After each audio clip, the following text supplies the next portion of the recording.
ሰላም ሎማዓንቲ ድማ ፍልይ ብዝበለን ሓሪፍ ብዝኾነን መደብ ከችለልኩም ኣለኹ ናይ ሎማዓንቲ መደብና ዝኸውን እንታይ እዩ ካብ ጭንቀት ብኸመይ ንወፅእ ወይ ድማ ዘለና ጭንቀት ብኸመይ ንቕንሶ ብዝብል ኣርእስተ ልዒልና ክንራዳዳእ ክንዛተ ኢና ማለት እዩ።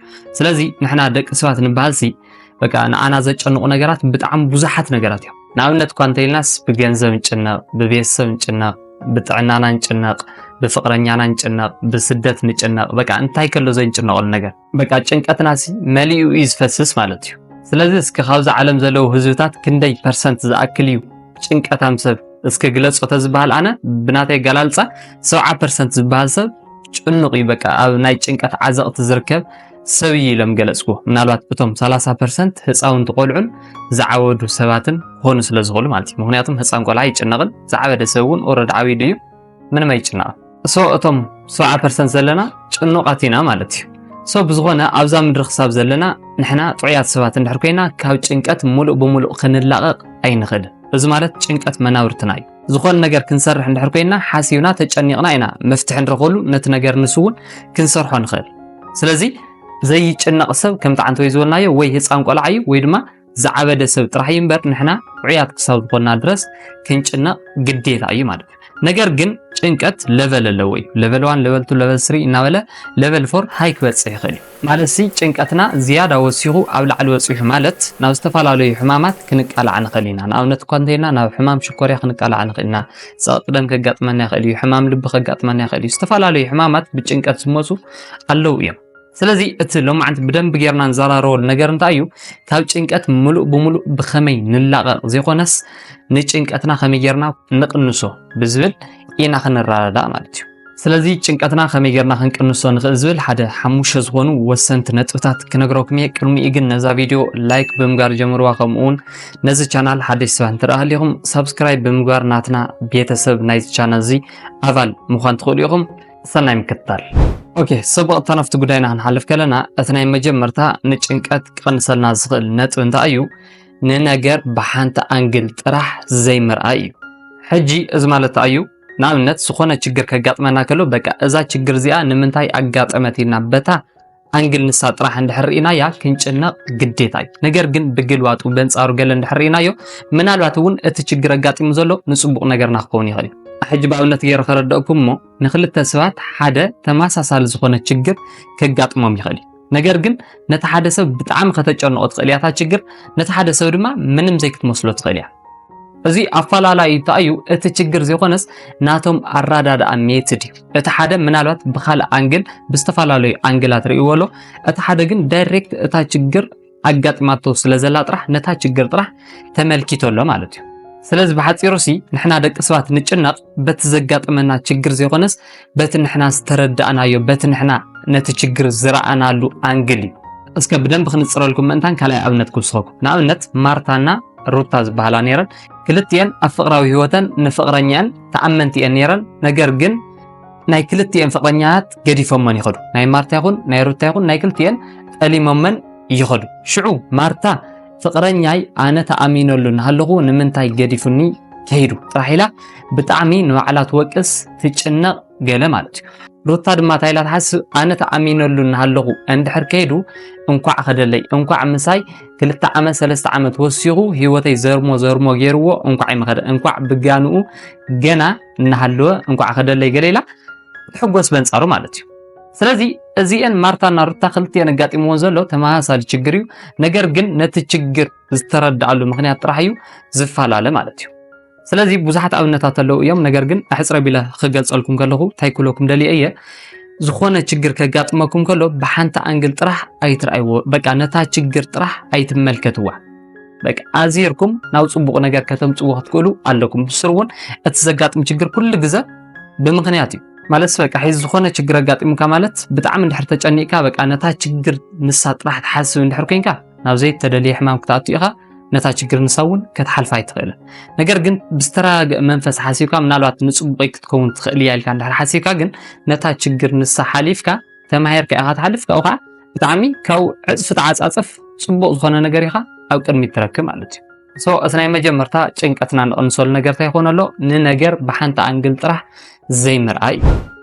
ኦኬ እትኸላይ ንጭንቀትና ብጣዕሚ ክቅንሰልና ዝኽእል ነገር ድማ እንታይ እዩ ዘጋጠመካ ችግር ኣሚንካ ምቕባል እዩ ሕጂ ንኣብነት ኣይወሎ እሞ ግን ከም ኣብነት ንውሰዶ ፍቅረኛኻ ብሞት እንድሕር ተፈሊካ እቲ ሰብ ሞይቱ እዩ ክምለስ ኣይኽእልን ነገር ግን ንምንታይ ሞተ ንምንታይ ዘይመሃለዎ እናበልካ ተሓስብ እቲ ዘጋጠመካ ችግር እንድሕር ዘይተቐቢልካዮ ዘለዓለም ኣብ ጭንቀት ኢኻ ትነብር እምበር ምንም ዓይነት ለውጢ እውን ኣይተምፅእን ካብ ጭንቀት እውን ክትገላገል ኣይትኽእልን እኳ ዳስ ናብ ዝተፈላለዩ ሕማማት ኢኻ ትቃላዕ ነገር ግን ከምዚ ሞተ ንውሽጥኻ ኣሚንካ እንድሕር ተቐቢልካዮ ግን ካብ ጭንቀት እውን ትቕንሰለኻ እቲ ዝተረፈ ህይወትካ እውን ብሰላም ትነብሮ ኣለኻ ማለት እዩ ወኣነ እኮ ግርም ዝብለንሲ ነዚ ቪድዮ ተመሲጥኩም እናሰምዓኹምስ ላይክ ዘይትገብሩ دحن لايك زغوركم رأيكم دي نعكم تعمي مسجن كبرتي هبلي نجرجن لايك زي جوركم مسك حج لايك جور تايس أجمله نتا لايك تقول نتا خمسة أزول اسم الكعس حنت جزت وقبل واسك كاو إذا فيديو زي نبوز حسوات شير كوينو تبعتيه بوز حسابي مهارو لما لاتيو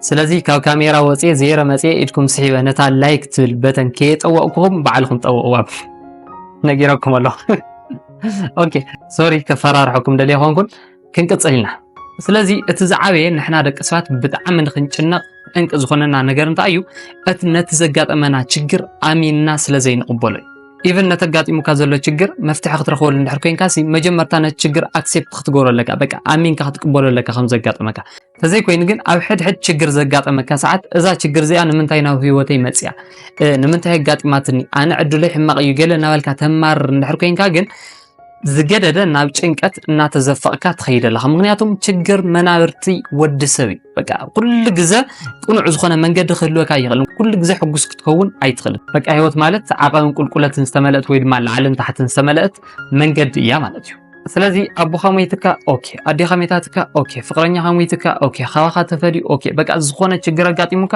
ኦኬ ኣበይንኻ ይኾነን ኣብ ኩሉ ሰብ የጋጥም እዩ ነቲ ነገር ንሱ ኣሚንካ ተቐቢልካ مفتحي إخا ختنادي زلكا بقى ختلوم دو زلكا نجار ندحر كوين ختلوم دلكا مفتحي ترخول نجار ندحر كوين دما بستراغ منفس مفتحي كتقلشلو عليك مجمرتا جن زقات أمكا تسقم زقات أمكا تشجر أمينكا تقبل أمينكي تقبل ما إيش نفط ساساي نتوخن حالف كلنا دما تشنكتكا نتأمنو مسابات مكفالي حجي كل جزء تشنكت بتعمق عبز غير ليفل ونوسخ خيد زغير كم عبيد كان دحر حيسكايو كتوفقوا ندحر زي كيلكا ناو كالو سوات كتزارو ندحر زي كيلكا ايو مور نعبي وشتخا ناسفح زغيد سلازي زچنقكم ነገር ሒስኩሞ ጸጥ አይተውሉ እንታይ ዳ ነታምንዎም ሰባት ኣብ ቀርባኹም ዘለዉ ሰባት ዋላ ንሳቶም የዳምጽኹም ኣየዳምጽኹም ብዘይገድስ በቃ ሲኩም ደርጉሕዎ ጥራሕ ንገርዎም ችግርዮም ስለስተዛረብኩሞም ጥራሕ ዝኾነ ዕረፍቲ ይስምዑኩም ይቅልል ይብለኩም ባይዘወይ ችግር ካን ተኣምነሰብ ተዛሪብካ ማለት ክልተ ነገራት ክትጥቀም ትኽእል ኢኻ እቲ ሓደ ታዩ ምናልባት እቲ ሰብ ንሱ እትናትካ ጸገም ተረድዩ እቲ ንስኻ ዝነገርካዮ ጭንቀት ተረድዩ መፍትሒ ብቐሊሉ ከናዲልካ ክረኽበልካ ይኽእል ምክንያቱም ሰብ ካብ ሰብ ስለዝፈላለ ከምታ ዓንተ ወይ ዘለናዮ ምናልባት ንሕና ንዝኾነት ዘጋጠመትና ችግር ብሓንቲ አንገል ጥራሕ ነሪያ እቲ ሰብ ንሱ ግን ብዝተፈላለየ አንገል ሪኡ ነቲ ንኣና ዘይተረኣየና ነገር መንገዲ ክኸፍተልና ይኽእል እዩ ማለት እዩ ካልኣይ ድማ ዋላ እውን እቲ ሰብ መፍትሒ ይርከበልና ነገር ግን ስለዝተዛረብናዮ ጥራሕ እቲ ጭንቀትና ኣውፂና ስለዝተፋእናዮ ጥራሕ ውሽጥና ክረጋጋእ ይኽእል እዩ ስለዚ እቲ ሳሳይ ነጥብታ ይኸውን ኣሎ ጭንቀትኩም ንተኣምንዎም ሰባት ከተካፍልዎም ኣለኩም ኣብ ውሽጥኩም ሒዝኩሞ ጸጥ ኣይትበሉ ማለት እዩ ኦኬ ናፍትራው ዓይነት ክንሓልፍ ከለና ድማ ንነገራት ቀልጢፍካ ንኽትረኽቦም ዘይምህጻጽ እዩ ሕጂ መብዛሕትና ደቂ ሰባት ንጭናቕሲ ንምንታይ መሲልኩም ቀልጢፍና ፍቅረኛ ክንሕዝ እንደሊ ቀልጢፍና ጅባና ክንመልእ እንደሊ ጥዕናና ሙሉእ ክኸውን እንደሊ በቃ ቀልጢፍና ኣብ ዝለዓለ ደረጃ ኣብ ዝተማቻቸወ ህይወት ንነብስና ክንረኽባ ኢና እንደሊ ስለዚ እዚ ነገር እዚ ድማ ፈጺሙ ክኸውን ዘይኽእል ነገር እዩ ንምንታይ ሲ ኩሉ